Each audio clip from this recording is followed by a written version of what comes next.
YSR Congress party MLA Srikanth Reddy మీడియాతో మాట్లాడుతున్నారు. ఇప్పుడు అలాగే చూద్దాం. ఆలోచన చేసుకోకుండా ఆ పరిస్థితి నుంచి బయటపడదాము అన్న ఆలోచన చేసుకోకుండా దాదాపుగా అక్షరాస్యత శాతం ఇంకా ఆంధ్రప్రదేశ్లో కేవలం 67% ఉంది. పక్కన కేరళలో 95-96% ఉన్నటువంటి పరిస్థితి. నిరక్షరాస్యత లేకుండా చేద్దాం, 100% అందరినీ కూడా అక్షరాస్యత సాధించాలా అన్న ఉద్దేశాలు పెట్టుకోకుండా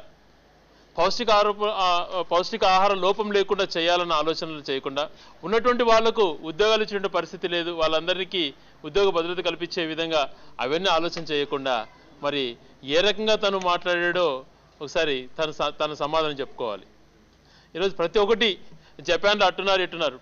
స్వయాన ప్రధానమంత్రి గారే రెడ్ ఫోర్ట్లో ఆగస్టు 15న ప్రసంగిస్తూ 75% మందికి టాయిలెట్స్ లేవని చెప్పడం జరిగింది. ఇన్ని పరిస్థితులు, ఇన్ని కష్టాలు ప్రజలు అనుభవిస్తుంటే ఉన్నటువంటి వాళ్లకు సరైనటువంటి ఉపాధి కల్పించకుండా, సరైనటువంటి ఆహార భద్రత కల్పించకుండా ఎన్నో వైఫల్యాలు చెందుతూ మరి ఆ రకంగా స్టేట్మెంట్ ఇవ్వడం ఎంతవరకు సమంజసం?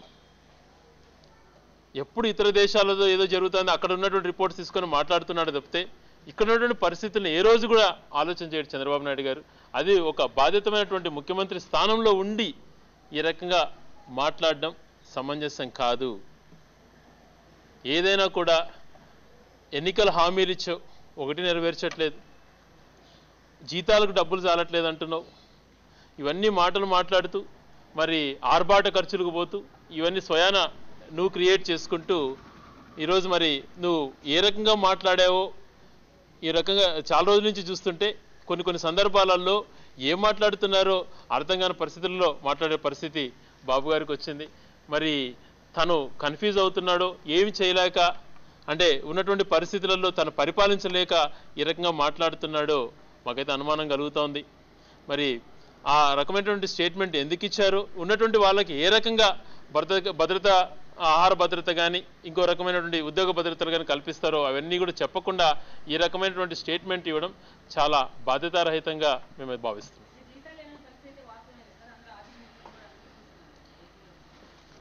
ఆ పరిస్థితి ఉన్నప్పుడు మరి ఇన్ని ఆర్భాటాలు అవసరం అంటారా? ఫ్లైట్లు వేసుకొని ప్రపంచవ్యాప్తంగా పర్యటిస్తా, ఎక్కడికి పోయినా సపరేట్ ఫ్లైట్లు వేసుకొని పోతా, ఇంత దుబారా ఖర్చులు చేస్తూ జీతాలు ఇవ్వలేని పరిస్థితిలో ఉన్నాము అని చెప్పేటప్పుడు పొదుపు అన్నది పాటించేటువంటిది ఎక్కడా లేకుండా మరి ఈయన ఆర్భాటాలకు పోతూ ఏవంటే అవి అంటే ఇచ్చిన హామీలు నెరవేర్చుకోవడం తప్పించుకోవడానికి మాటలు మాట్లాడుతున్నారు అని చెప్పి మేమైతే ఆలోచన చేస్తాం. ఇచ్చినటువంటి మాట నిలబెట్టుకోలేక దాన్ని తప్పించుకోవడానికి కొంతమంది ఆర్థిక నిపుణులతో మాట్లాడడం ఇట్లాంటి తప్పించుకోవడానికి చేస్తున్నటువంటి మార్గాలుగా కనిపిస్తున్నాయి.